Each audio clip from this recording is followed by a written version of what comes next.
Assalamu alaikum. You're watching Views and News, and I'm Faisal Rahman, live from our Islamabad studios. Today we'll be talking about this very important visit of the Prime Minister Imran Khan to Afghanistan. This is actually his first visit in the capacity of a Prime Minister. Shah Mahmood Qureshi, the Foreign Minister, the Foreign Secretary, DG ISI, General Faiz, as well as the Special Representative to the Afghanistan by Pakistan. He was there as well. And the interesting part was that along with this delegation to look after the security and foreign affairs, Razak Daud Saab was also there. Primarily, the major agenda of this visit is about the bilateral trade, and secondly, about the intra-Afghan transit trade. So these are the major areas which came under discussion. Obviously, today the main story was about the statement of the Prime Minister during a joint press conference, when he said that we will do whatever we can to make sure that peace prevails in Afghanistan and this violence comes to an end. And this was the major reason the Prime Minister went there and assured that Pakistan is going to do whatever is in the given capacity. Now, the second important area of discussion was about the law and order and security all along the border. Today, again, there was this attack on the Pakistani checkpoint in which 2 precious lives were lost, 2 Jawans were martyred. And other than that, if you look into Afghanistan, though that the Taliban, they claim that the violence has been reduced by almost 80%, but still, if you look at the number of recent attacks, so many people lost their lives.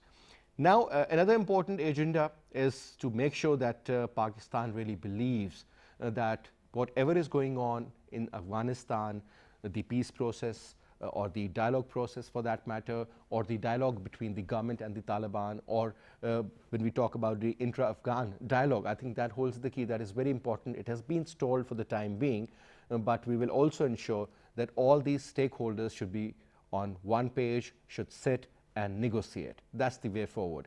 And again, another breaking story was this morning that Trump has asked to pull back another 2,000 of the American troops present in Afghanistan. But that was actually not very well received by the Secretary General of NATO, Mr. Stoltenberg. Interestingly, this is what is going on. There's a lot of confusion also. But I think once Biden takes the charge on the 20th of January, things would be very clear and very meaningful also. Now, to talk about this, let me introduce you to our panelists. We have with us Air Vice Marshal retired Faiz Amir Saab, who is a senior analyst. He's going to join us on Skype. Amir Saab, thank you so much for your time, sir. And we'll be also talking to Amina Khan Saiba. She's an expert on Afghan affairs and is from ISSI. Thank you very much, ma'am, for your time as well. And we'll also be talking to Dr. Monas Ahmad Saab. He's an expert on foreign affairs. But let me start off from you, AVM Faiz Amir Saab. Now, this was a very important visit, the first visit of the Prime Minister as the Prime Minister. And interestingly, the delegation regarding the security was there, people regarding the foreign affairs, they were present. The Foreign Minister was there, Foreign Secretary was there, and people who are negotiating in the Afghan peace process, they were there, Sadiq Saab.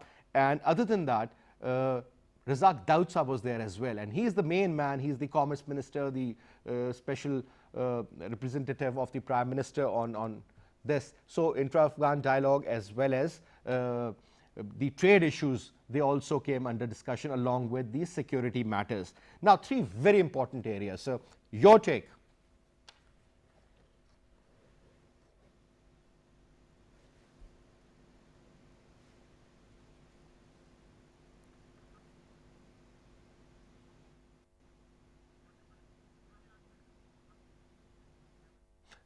Well, there's some technical problem. Faisal, we'll just get back to you. And let me put the same question to Amina Khan Saiba. Please, would you like to respond on that? Sure. Can you hear me? Yeah, I can hear you, ma'am, clearly. Okay. Well, look, I think this is a very important development, and I think it's something that has been pending, and it's good that this trip has taken place. As we've seen over the past few months, particularly after President Ghani visited Pakistan last year, and then this year we've seen Dr. Abdullah, then we've seen representatives from their parliament coming to Pakistan. So I think a positive momentum has been created, and this was an opportune time for the Prime Minister to pay a visit to Kabul. Unfortunately, as we all know, the relationship has been moving in a negative trajectory. And there are so many bilateral irritants between these two countries that need to be addressed. So the fact that, Imran Khan has gone and has very clearly said that Pakistan is willing to do whatever it takes for the reduction in violence to take place, as well as push towards a ceasefire. I think there could be no larger of a commitment from Pakistan's side on its sincerity towards the peace process. But here I will say, I think it's important that while the relationship, I think both countries have realized that they need to expand their relationship into other contours, such as trade and connectivity and infrastructure, which again the Prime Minister emphasized on. I think for far too long, the relationship has been based on a security narrative as well as the peace process. So if there were positive developments in the peace process, you have good comments coming from Kabul. And the minute something goes down, or something negative happens regarding the peace process, they get back into that vicious blame game. Therefore, I think the peace process should be an important aspect of the relationship, but it should not dictate ties. And I hope that this trip will, make the Afghans realize that there are other facets of the relationship that need to be explored. And as you mentioned in your introduction, trade is an important aspect, and particularly connectivity and infrastructure. And while we keep on hearing of the potential of, extending CPEC to Afghanistan, this comes into that particular realm. So I think when both countries have economic interdependence on each other, this does reduce the chances of conflict. And definitely, this is what China has done with most of these Quad countries and countries in the Far East, as well as New Zealand and so on and so forth. So I think military alliance is one thing, economic alliance is another, and economic alliance is always stronger than the military alliance. And this is exactly what the Prime Minister is also looking at. He very categorically mentioned that we will do whatever we can. So I think this is a very strong statement coming from the highest level from Pakistan. And I think this trust deficit, which unfortunately prevails out there, would be reduced to a certain significant level. Now, ma'am, another important area is about the people-to-people contact. Today, in fact, I met Mohid Yusuf Saab, and he said that that is also very important. Exchange programs should take place, youth should meet, people should meet, there should be more conferences, and the engagement is what really matters. So at a diplomatic level, or maybe at the highest level, I mean, if you're meeting or the military personnel are having an exchange of words, that is different. But how important do you think people-to-people contact is? I mean, since so many Afghan people lived in Pakistan for over 40 years, few went back, few stayed back. So in that particular context, ma'am, would you like to throw light on that? Well, I think you've hit the nail on the rock. It's very interesting that, at its peak, we had more than 5 million Afghan refugees living in Pakistan. So ideally, we shouldn't have any issues on people-to-people contact. But unfortunately, there is a big communication gap, and there is a huge mistrust. Because unfortunately, when anything goes wrong in Kabul, fingers automatically point to Pakistan. And unfortunately, I think, the narrative that has been built in Afghanistan has been very detrimental for this relationship. Because at the end of the day, do remember, both these countries are very dependent on each other, particularly Afghanistan. And I think this was exemplified when, you saw the stampede, in Jalalabad regarding, the Afghans that actually applied for the visa. So this just shows that this negative narrative has really affected the relationship and the people-to-people contact. But I have seen, particularly, as I said, since Dr. Abdullah's visit, that there has been a lot of movement on the people-to-people contact as well. You've got now the Pak Afghan Youth Forum, which has been set up, which, by the way, last month brought, I think, around 50 Afghan students to Pakistan. And they visited different areas, including think tanks. So I think this is one way to begin with. But You see, the thing is, no matter how much you try with people to people contact, unless and until the governments of both countries do not engage positively, this will always have a negative effect on the people to people contact. But my only, while we're all very happy that the relationship is moving forward, I think we should be cautiously optimistic, because there are a number of spoilers, a number of irritants, and one bad move could completely deter this positive momentum that has been initiated between Pakistan and Afghanistan. Yeah. Now, Evim Sab, coming to you now. Since there were two stories, one was that President Donald Trump has now said that they will be withdrawing 2,000 more troops from Afghanistan. And at the same time, there came a reaction from the Secretary General of NATO, Mr. Stoltenberg, and he said this is not going to be very conducive for that particular environment.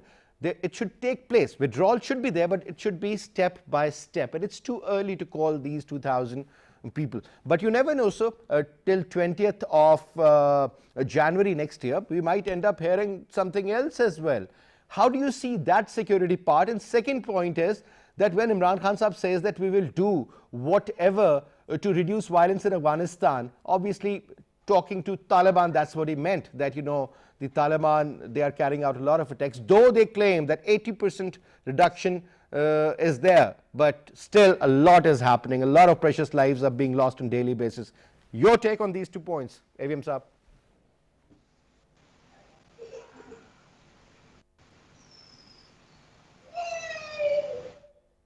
All right, Evim Saab, unfortunately, again, there is a problem with the voice. Monis Saab, I hope you heard the question.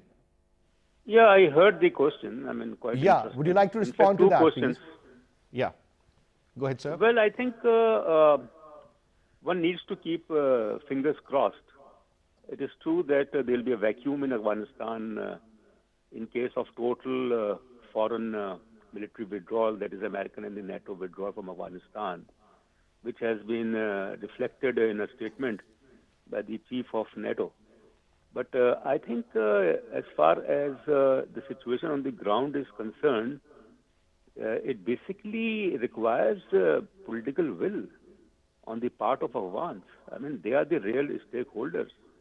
Afghanistan cannot be governed, cannot be economically, run foreign aid and things like that. So unless the people of Afghanistan, they understand that the country since last 43 years or 42 years is under, this back-to-back violence and wars and all that. So whether it is the Taliban, the Afghan government, or the warlords and the political parties, they are supposed to, come forward and save their country from this sustained type of civil war and chaos and violence and disorder. And the second point was about the withdrawal of the troops from Afghanistan. The decision was taken by Donald Trump. Yes. The decision, I mean, for political consumption, absolutely. That he just wanted to prove to the American people that, look, I have promised and I want American forces to be out of Afghanistan before Christmas. But, the point is that the U.S. is a deep state. And it's not only Donald Trump or the American president running the show. You have Pentagon, you have CIA, you have, many other organs. So the opposition from all such stakeholders in Washington, and Trump himself, he confessed that I am trying my level best for the withdrawal, total withdrawal, but I'm not getting the support from the military establishment of the U.S.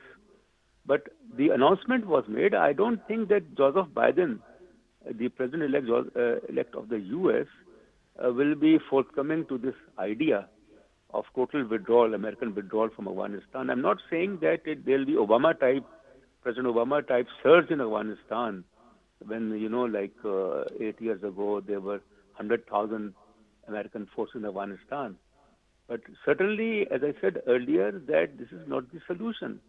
The solution lies, as far as the people of Afghanistan are concerned, the political parties and the Taliban. If you, allow me to just 1 or 2 minutes, that the Taliban, their narrative that they want their own type of government. If they want some legitimacy, if they want to play the role, in Afghanistan, they must accept, as far as the constitution of Afghanistan is concerned, join the political process, participate in elections. And if you are in a majority, you form the government. I think that's not the way. The manner in which the Taliban, they are trying to dictate and they are trying to exert pressure on the Afghan government. Maybe they want to talk from a position of strength. That's what one can assume. A quick comment regarding the visit. If you remember, the president of Afghanistan visited Pakistan last year in July. And then a few months ago, we saw Abdullah visiting Pakistan, and it was a great, visual to see the Prime Minister being there and talking to them. And after that, if you remember, Gulbuddin Hikmatyar was here in Pakistan, the two-time Prime Minister. So Pakistan is trying to engage all the legitimate stakeholders out there. Do you think, sir, even in the coming years, if their equation, when I say their equation, means the equation in the camps of Abdullah or the president, or maybe within the ranks of the Afghan Taliban, if certain issues sort of pop out and maybe there is no solution at that particular time for that, violence takes place, do you think Pakistan would be in a capacity to still sort out issues and the kind of commitments we have made earlier? Can we fulfill those? Well, I think we need to examine, the realities on the ground. And the fact is basically that Pakistan has done a lot, absolutely, in the recent past. The track one dialogue that is between the officials of the two countries. And you were also referring to the people-to-people contact, that is the track 2 and track 3. So all the three tracks, matter. But basically, Pakistan also has its constraints and limitations. Because the thing is basically that unless there is peace in Afghanistan, there will be no peace in Pakistan. There will be no peace in Central Asia, West Asia, South Asia, because Afghanistan is a major destabilizing factor. And that is what is, what has been going on in Afghanistan since the last almost 42 years.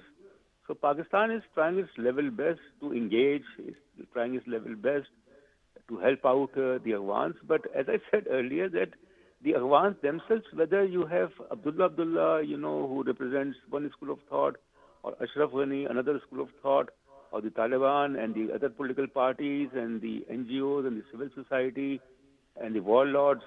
So it's a very, the predicament of Afghanistan is I think Afghanistan issue is one of the most complex issues on earth at the moment. Let me engage AVM Faiz Amir Saab. Faiz Amir Saab, I hope that you can hear me and I can hear you back also. But let me put this question to you.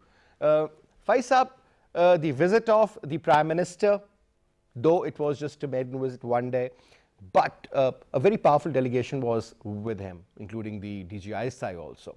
So matters of security, matters of trade, matters regarding the law and order, the Afghan peace process, I'm sure they all came under discussion. Actually, this was the agenda, people-to-people contact enhancement also. Your take, sir, are we getting closer? Those differences are now being eliminated, sir? Moving in the right direction?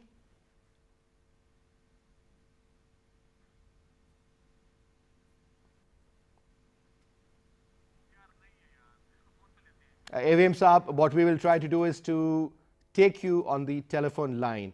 Now, ma'am, since a similar question has been put to you earlier, but regarding the current situation, that equation that is boiling out there in Afghanistan, it's not that conducive, despite the fact that the Taliban, they claim that there is 80% reduction, yet a lot of killing is taking place. And now, the unfortunate part is the negative role of India. The row out there is, along with the NDS, let me put it this way, is trying to destabilize Pakistan.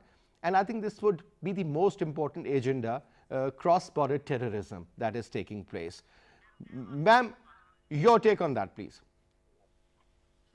I've said this time and again since the agreement was signed between the US and the Taliban. While one of the major facets was a reduction in violence, and the Taliban only played to the tune of the Americans, where they stopped attacking American forces. But as we have seen, violence has been on the rise, and they have been killing Afghan national security forces. So I personally feel that at the end of the day, I think the Taliban cannot justify their violence any longer because they're not liberating Afghanistan from foreign control per se, but it's common Afghans that are losing their lives.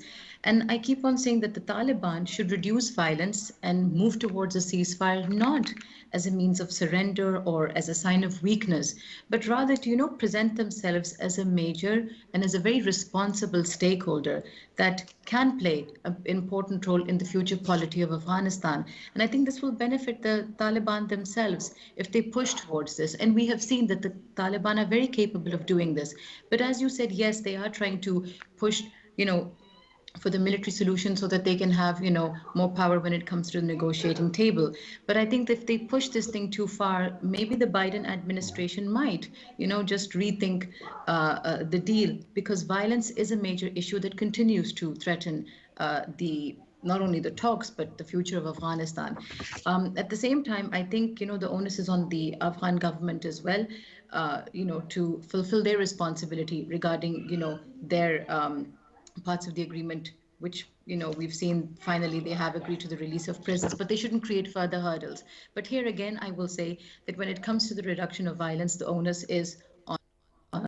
Just one point I wanted to talk about was, a hasty withdrawal.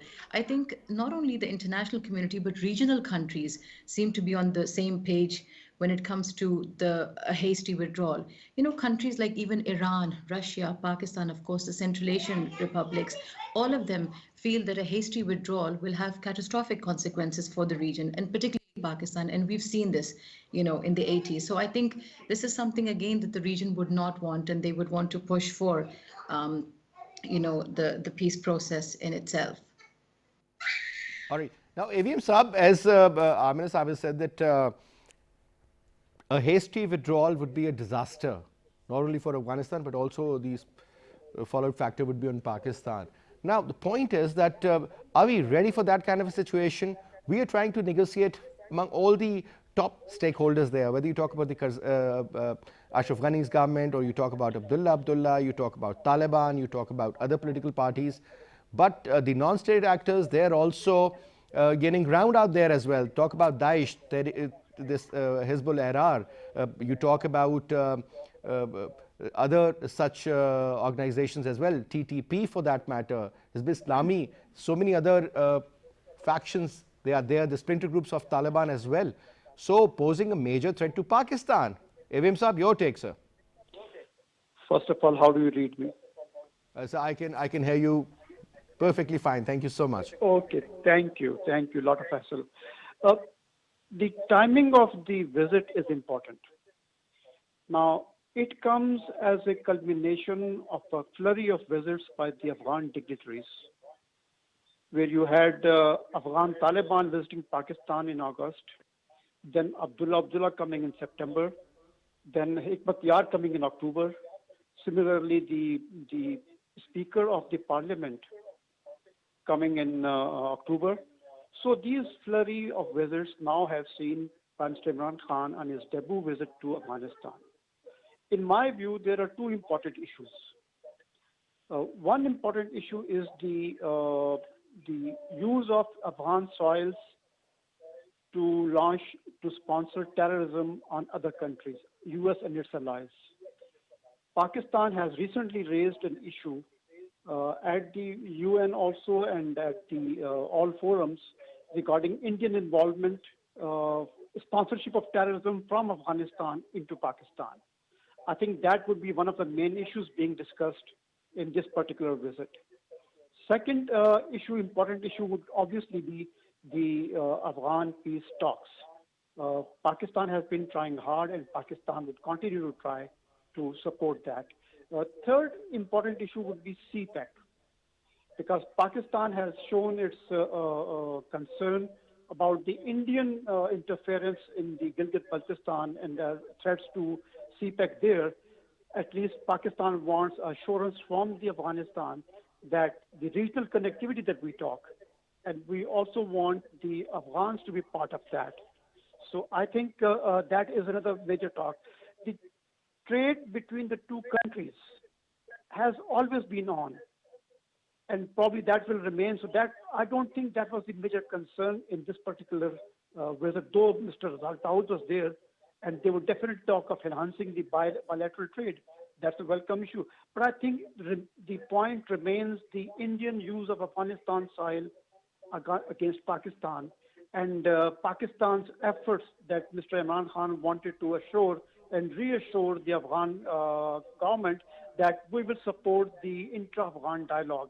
And I think if you look at the visits of the Afghan delegations to Pakistan and Pakistani visits to Afghanistan, Pakistan is totally committed in supporting the peace process over there. So there is no doubt that what the government is saying and what our military is saying, and that is proved by Mr. General Faiz visiting with Imran Khan, I think that is now the Afghan government is quite satisfied that Pakistan is supporting the peace process.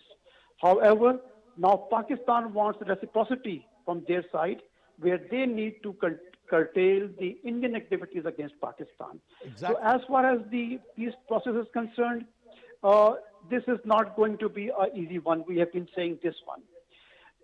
My personal viewpoint is that unless the Americans and the NATO and their civilian contractors totally withdraw from Afghanistan, the actual peace process there will not start. We may call it a controlled withdrawal or a more regulated withdrawal, but Taliban have said they've shown their concern that unless the Americans adhere to their deal signed in February 2019, they will be doubtful about the intra-Afghan dialogue. So in my view, Joe Biden has spoken in his campaign that he would like to maintain certain troop presence in Afghanistan, down to about 2,500 soldiers. And beyond, probably he will probably be looking at the process of negotiations. Now, it makes me doubt whether the Taliban will agree to this clause or not, because the Taliban-US agreement clearly stipulates that from February 2019, within 14 months, total withdrawal of Afghan US troops will take place from Afghanistan. Now that comes to be somewhere in March or maybe April, May 2021. If that doesn't take place, probably there would be more delays in the intra-Afghan negotiations. So that is my viewpoint. And my personal viewpoint is whenever the occupying forces remain in a country, the intra-political talks, they remain a remote possibility. Now, Avim Saab, another very important area. If you remember, about a week, 10 days ago, there was this dossier which was presented during a presser by the Foreign Minister, Shah Mahmood Qureshi, as well as the DGISPR. Now, in which they very categorically mentioned, and they came out with proofs that this is what is happening. I'm sure a similar dossier must have been presented out there during these meetings also. And for example, the issue of Colonel Rajesh, who is one of the members of RAW, sitting in the Indian consulate inside Afghanistan, and his job is to primarily finance, fund, and carry out and allocate resources to the non-state actors, to all the terrorists, and then assign them certain targets and then give them money. If there is a car bomb, 1 crore rupees. If there is a target killing, 10 lakh rupees. That's $1 million. So just imagine if this is going on. I'm sure today when they met, they must have shared all these documents with them. How effective would that be, sir, in bringing these two countries close? Obviously, the trust deficit, that is something which matters at the end of the day. That is my point, Faisal, that when you talk of Afghan-Pakistan relationship, in that relationship, the spoiler's role played by India becomes very important. And now just about 10 days back, when Pakistan gave a dossier, even in the West and in the United States also, about the Indian activities in Afghanistan sponsoring terrorism, then that ought to come up in the negotiations that is taking place today, because Pakistan is really concerned about the Indian, and even Pakistan accused people operating from Afghanistan of the attack on the school, APS school in Pakistan. Yeah. So these are really serious matters, and these probably need to be taken up, and these would be taken up, I think, in these talks. Although these talks are basically on confidence-building measures, but confidence-building measures will come only when trans-border terrorism from the Afghan side cease to take place. Pakistan has time and again assured Afghan government that it will not allow its own side to be used against Afghanistan. Now, Afghans need to abide by that, not only in a bilateral manner, but also by as signatories, that the Afghan soil will not be used for terrorism against any neighboring country. So I think this particular issue will be a moot point. Pakistan would ask for reassurances from Afghanistan government so that they curtail the Indian role, in Indian hand in the sponsorship of terrorism. And I think also Pakistan, as in reciprocity, would also assure them Pakistan would safeguard its own borders and not let anybody cross their side. All so right. I think this will be the major, security will be the major point between the bilateral relationship. Trade, definitely. Now that Pakistan is coming hard on smuggling and cross-border smuggling, probably there would be new agreements required on Absolutely. taxes and on the This levies is what we were that would told be by laid Razak Daud on also, the that commerce new activity. pacts would be finalized, and especially this issue regarding smuggling, that would also come under discussion. Munir Saab, let me put another question to you here, and that is about the difference as far as the approach is concerned. Earlier you mentioned that there is a deep state in the United States of America. We understand CIA has its own way of working. Pentagon, when you talk about the State Department, thinks differently. Maybe the White House has another opinion, so on and so forth. Some Republicans might differ with the diplomats, and some diplomats might differ with other fellow diplomats, and Democrats in certain areas as well. Now, the point is that change in regime, what exactly is that supposed to mean for the Taliban, for the Afghan government, and for all those major negotiators like Zalmay Khalilzad? You never know that he might be retained, he might be asked to leave. Munir Saab, I guess we lost him, but let me put this question to Amina. Hello. Yeah, I've been tossing around questions throughout the program. Yes. Now that question was for the gentleman. I hope you heard Yeah. it. Yeah, the change Well, in regime. somewhat. What is that supposed to mean for Yeah. the Taliban and the Afghan government? The change in I regime think in it's USA. well, I think it's a bit too soon to tell on that front. I just think that, the Biden administration most probably will do a review policy of, what has been achieved so far, what is, and what can be done. I don't think they're going to make an abrupt decision as they did with the Iran nuclear deal. So I think for the time being, there's going to be a review of what has happened, and then they're going to, weigh the pros and cons. But I think, as I said in the beginning, the Taliban's violence and whether the group moves towards, a ceasefire or reduction in violence, this is something that will determine, I think, U.S. foreign policy towards Afghanistan and the peace process. I just wanted to add two things on the border and particularly, what regarding India. Now, look, regional rivalries and differences has been a major issue in Afghanistan, particularly in the context of South Asia and, of course, the Indo-Pak rivalry. And, although this is a cliche and it sounds easier said than done, but, Afghanistan, if it can, and it does have the potential to become a common ground for both India and Pakistan to play their respective roles. Because I think there is a narrative change within Pakistan too, that, they accept now India's presence in Afghanistan as long as it's not detrimental to Pakistan's interests. India has made immense inroads, particularly when it comes to development and, infrastructure, and they've really pumped in a lot of money. And I think there's a realization within Pakistan that as long as it's not detrimental to our interests, we have to accept India's presence. And another important thing is that, while we say that, of course, Afghan soil is used against Pakistan, at the same time, look, the border, the Pak-Afghan border has been outsourced to militants on both sides of the border. And therefore, I think in order to address particularly Afghan concerns, because they keep on saying that the militants come from Pakistan's side, Pakistan has been taking border management initiatives on its side of the border.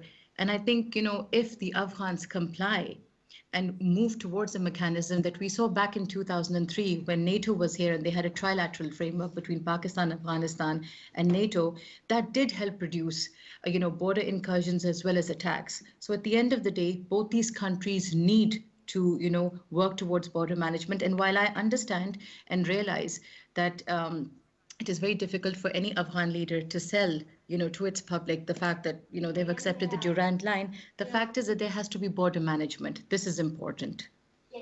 All right. Ma'am, since we were supposed to say goodbye to you around 8:40, so I'll let Yes. you go. And your daughter Thank is, you I so guess, there much. as well. Anyway, you have a great Yeah, this time, is- Look after yourself. Thank you Thank very you. much. Now, Aim Saab, one important area. And that is again regarding three very important players of future. One would be Barack Obama. If you remember, during his tenure, this AFPAC concept popped in, and we were always seen through the lens of Afghanistan. The second important person at that time was also Joe Biden, since he was the vice president for both the terms. And the third person was none other than Hillary Clinton, the former presidential candidate also. Now the lady has been the, in the decision-making bodies, and she has visited Pakistan, she has visited India also. And one of her statement on the floor of the House was so important when he said that whatever we did during the withdrawal, post-withdrawal of the Soviet forces and after the Soviet collapse, whatever we did, we shouldn't have done that. We let them be on their own, and eventually a civil war erupted. So many people died and Taliban took over.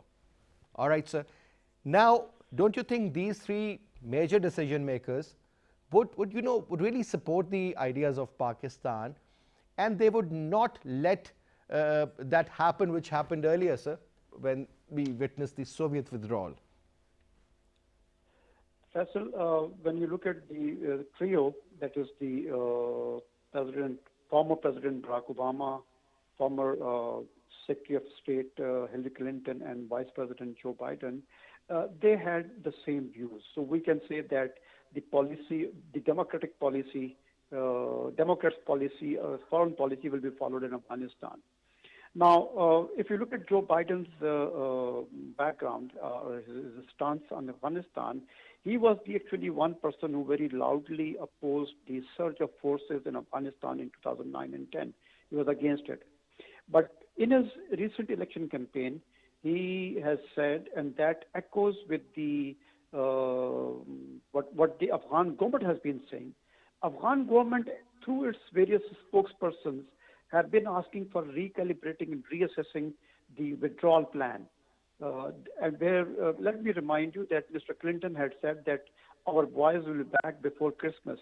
So he wanted all the forces to go back before the Christmas. And as we mentioned, the establishment, probably the Pentagon has prevailed on him to withdraw only 2,000 more troops and bring it down to 2,500 till January 15. So there is a force that probably wants. So what you see is Pentagon, what you see Joe Biden's statement on keeping some troops in maintain, and what you see is the NATO's Secretary General, Mr. Stoltenberg, his viewpoint. They all are in sync with what the Afghan government wants. Now, Afghan government wants that the total troop withdrawal should not take place before a ceasefire has agreed upon, which is probably what goes against the grain of the Taliban.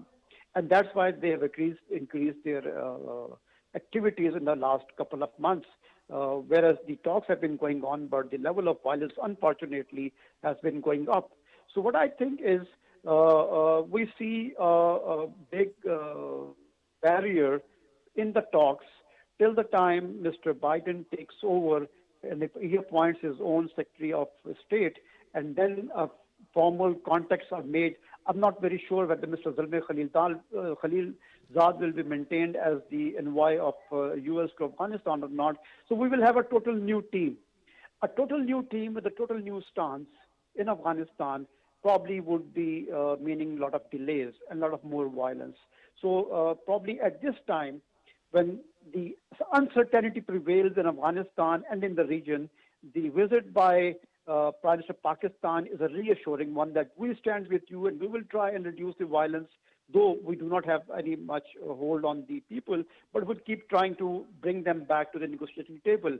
So I think we are seeing some hindrances, but the Pakistan, Afghanistan, both are governments talking to each other to resolve these problems in near future.